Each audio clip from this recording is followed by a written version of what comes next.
Deep fried. Oh, hey everybody. Welcome to A Culinary Journey. I am reading a cookbook. It's called Moorish Fusion Cuisine, Conquering the New World. Amazing cookbook. Has some incredible ingredients in it and great flavors. Guest that I've had on my show, and we call him Chef Zizi because his name is hard enough to pronounce as it is when he's not around. So, hey, this is a great cookbook. It's called Moorish Fusion Cuisine. I'm going to make a couple of recipes. We get a lot of people who ask me about shows that we do on the radio, and they say, well, tell me about those cookbooks. Can you show me? Do you think the recipes are great in there? Not only do I think, I have actually stolen some of these recipes to use for myself. And as Chef Zizi likes to say, no, you could just borrow them because that's what we do to each other. We let each other borrow recipes. Today, we're going to be doing a clams, little neck, hard shell, little neck clams. I'm going to substitute some ingredients by using a little bit of chorizo sausage instead of the lamb sausage that he has in the book. I'm going to be doing a mahi, meaty fish that I'm going to have a semolina crust on. We're going to be doing that later on. And fried cauliflower. You're going to absolutely love this. It's one of his favorite dishes. Kind of reminds him of back home, what his mom used to cook. The cookbook is Moorish Fusion Cuisine. I'm Luca, and your culinary journey starts now.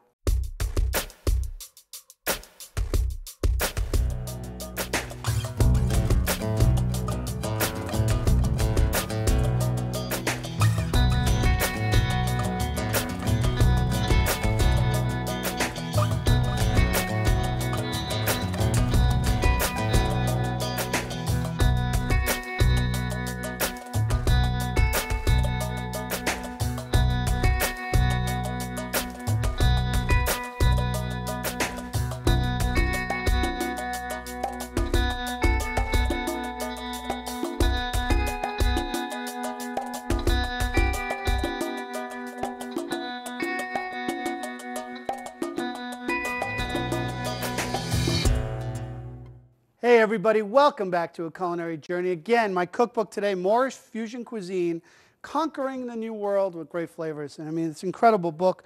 Zuhair Zari is my chef that wrote the cookbook. Not my chef, but he's the chef that wrote the cookbook.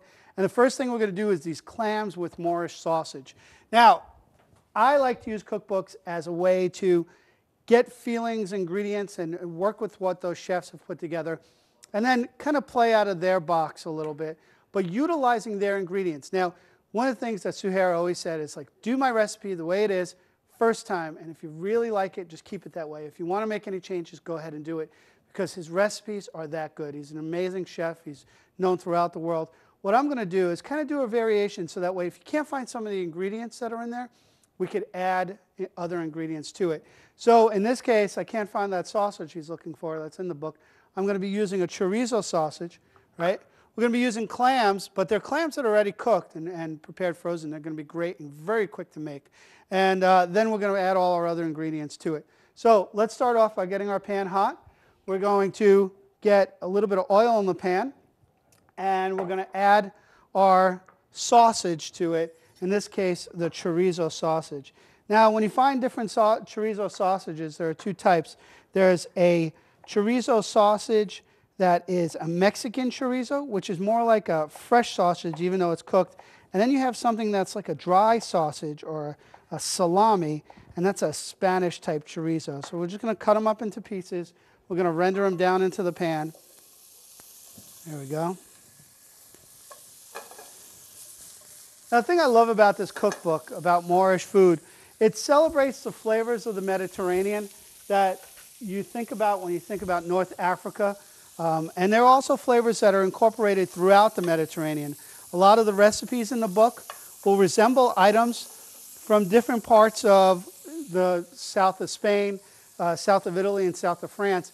And you'll see a lot of these flavors. The Moors, what they did is took all these flavors from Eastern Mediterranean or even Eastern Europe and brought it through North Africa and straight up into Spain, and kind of went everywhere. It's a balance of flavors. It's utilizing the ingredients to bring out the flavors in the dish. It's not heavy sauces. It's just a lot of flavor that's derived from really good ingredients. And in this case, we're kind of mimicking that. So I'm just searing off the chorizo sausage. We're giving it a little bit of a crust and caramelizing it. What I'm going to do is put that on a plate and let that kind of sit there and wait for us. There we go. And now I'm going to use the oil that came out of the sausage and the flavor to start our mix. For this, we're going to turn down the heat just a little bit, and we're going to start our little steam or a little bath that we're going to put the clams in. We'll take some garlic, fresh garlic, and shallots. Let's pull this off of here while I'm getting all that ready. Take our garlic and our shallots, and we'll get those in the pan. Ta-da.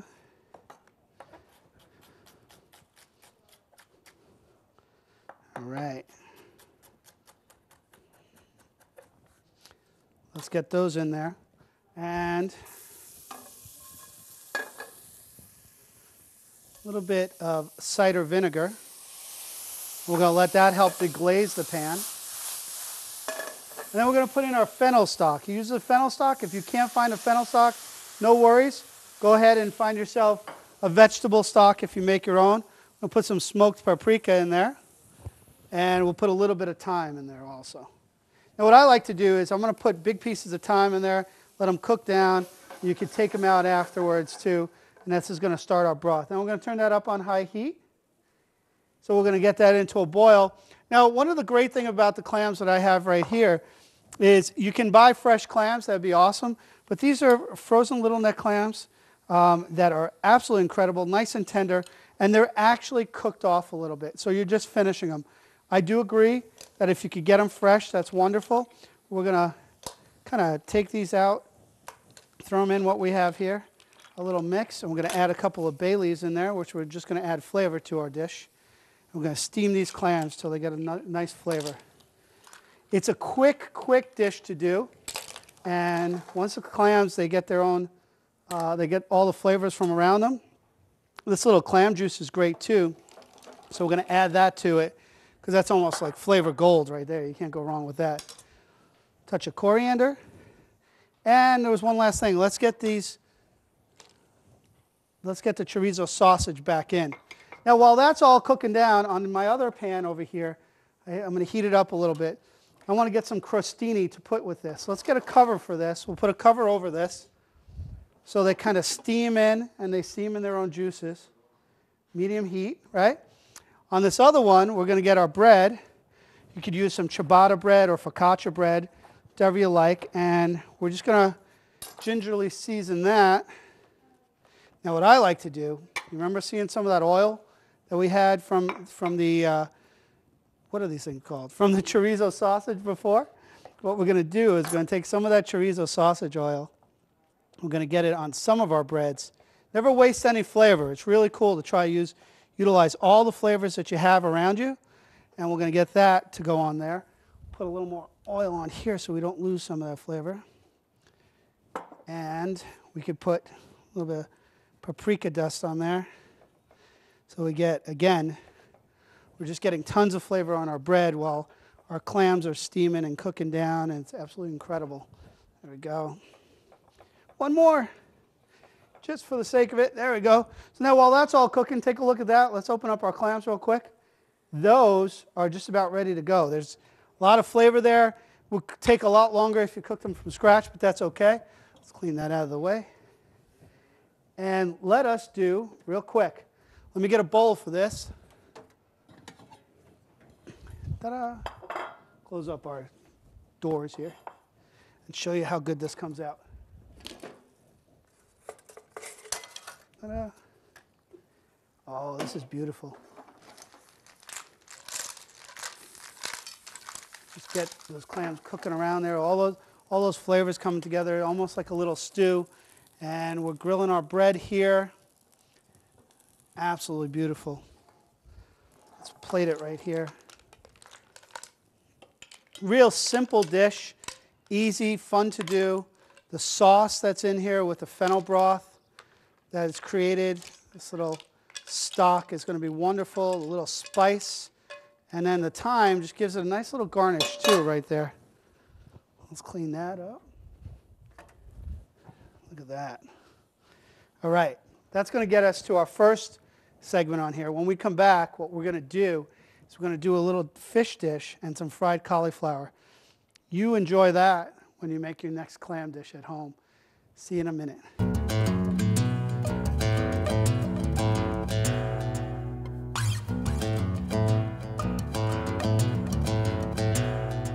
Hey everybody, welcome back to A Culinary Journey. So now what we're going to do is this mahi-mahi with a semolina crust. Now semolina flour is this fine flour that's great to make pasta with, but you could also do it as a crust for a fish. It's going to give it a little texture and body, and it goes great. And then we're going to serve it with a charmoula sauce, which is basically a fine chop of herbs, usually done in a mortar and pestle, where you kind of grind it all together with some garlic, and we're going to put some paprika, sherry vinegar, and we're going to put a little olive oil in it.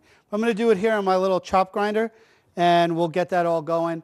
So you have a nice blend of cilantro and parsley right in there. And you could even do other herbs if you want for a charmoula, but cilantro and parsley works perfect. So what we want to do first is we want to salt and pepper our fish. And I have a couple of pieces of this mahi-mahi. It's a dark, meaty fish. It needs to be cooked down a little bit, cooked all the way through. If you like a swordfish, you'll enjoy mahi, and it goes well. And then we're going to put right into the semolina crust on either side. So we're just going to get that on there, and it's going to go right over our sauce. Put some oil in the pan. We'll sear that up. We'll get the pan nice and hot so we could sear it up. And then we could work on the next part of our fish, which is the charmoula. All right, we got a little salt on this one also. Get you out of the way. There you go. Bye-bye. And we'll flip this one over. Get a nice crust on there too. Okay, it's not a heavy crust. It's not something like if you did a cornmeal crust, would kind of need to bite or give it a lot of a chew. It's definitely just a lighter crust that will protect the fish, but at the same time add some flavor to it. So we're going to salt and pepper the fish in here also. There you go. And then we could start working on our charmoula. Let's let the fish cook. Let's let it get a nice little sear. We'll flip it over so it doesn't, so that way the crust just gets brown, but not too dark. You know, we got to be careful about that. That's always something to watch out for. Let's see what one side looks like now. See, that's kind of light. Definitely want to get a little more coating on there. So we'll let it sit in the oil on medium heat, and it's going to cook the fish all the way through. Let's turn that down. All right, let's talk about our charmoula. Now, some parsley, good amount of parsley in there. Get that in. We'll get our cilantro in there. We're going to get some garlic cloves and some shallots. And we'll just cut them, rough chop it. Now, if you did this in a mortar and pestle, what you want to do is almost mince everything ahead of time, where you chop it fine and then you mash it together with the mortar and pestle. It works out really great with that. Sherry vinegar, just to give it a little bit of bite or acidity. Coriander and paprika. Salt and pepper. We'll get our pepper in. There's our pepper. There you go. Before we start grinding this up, let's take a look at our fish and make sure it's cooking correctly. Give it a flip over, because I think we got a nice little browning on that crust. And on that side too. There you go. Oh, that's absolutely beautiful. And then, let's see, what are we missing? Nothing missing at all. It's perfect. We have what's great about this little chopper I have, I could add the oil a little bit at a time. And I just put it right in this top part where it's going to just kind of chop it up. We'll make our charmoula almost like a pesto would be made. Comes out absolutely wonderful. And we're going to add a little bit more oil because I want it to be almost saucy in consistency.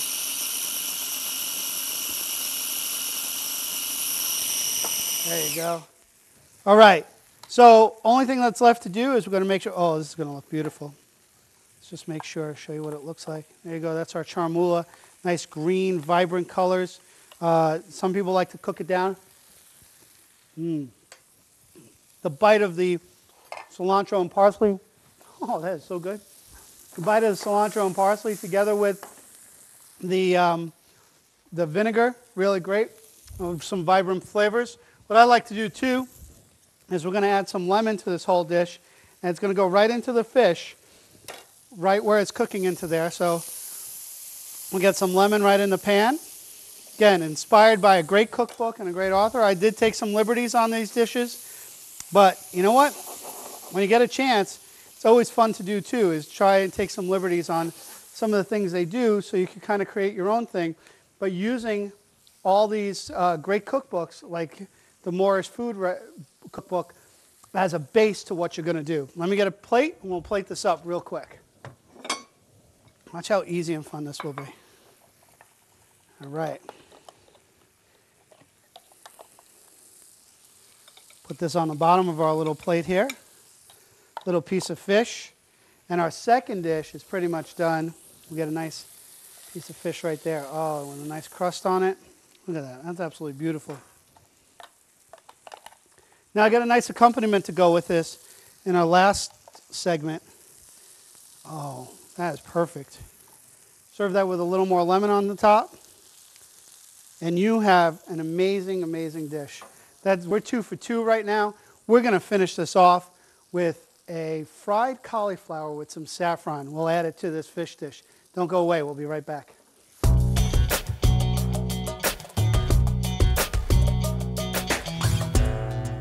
Hey everybody, welcome back to A Culinary Journey. We're going to finish this off, this meal, where we started with our clams and our chorizo sausage. Then we went into this Mahi that's kind of semolina crusted with a charmula sauce over the top. We're going to finish it off with some fried cauliflower. You're going to absolutely love these. Really simple to make.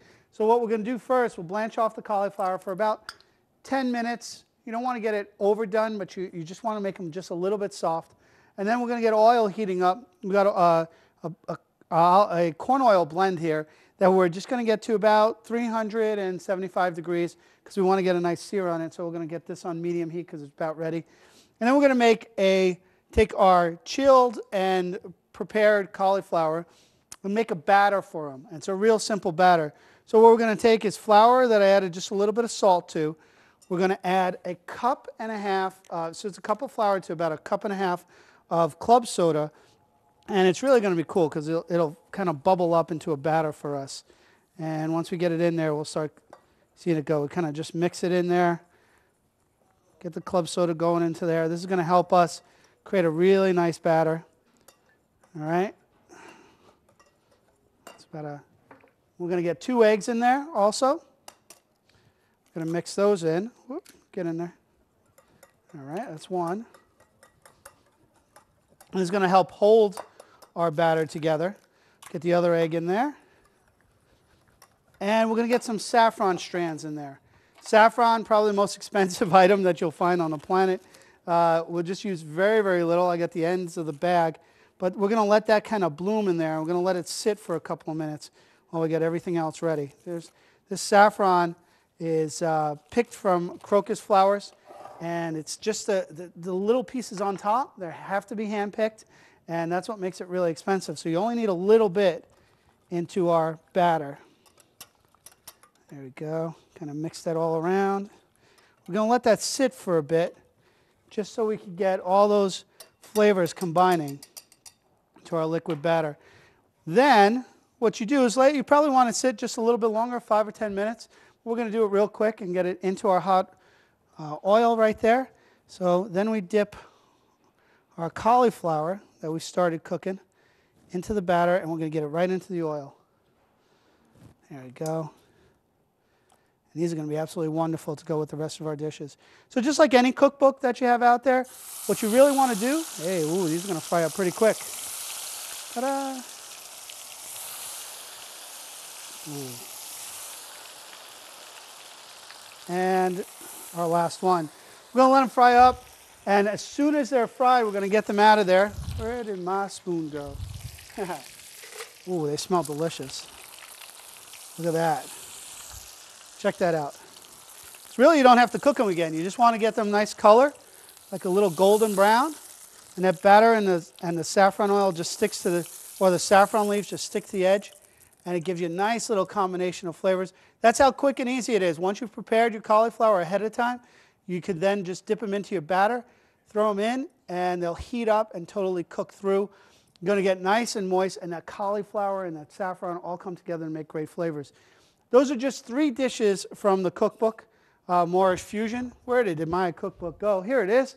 All right, and that's what the cookbook looks like. And those are dishes that I kind of made a little twist on it. Sorry, Suhair, if I change it up a little bit. But if you want to at home, you could do the same thing. You find a cookbook like this, find some great recipes, great pictures, and then take it and then use your own imagination. That's what the culinary journey is all about. Hope you enjoyed the dishes I prepared for you, and I'll see you next time on A Culinary Journey.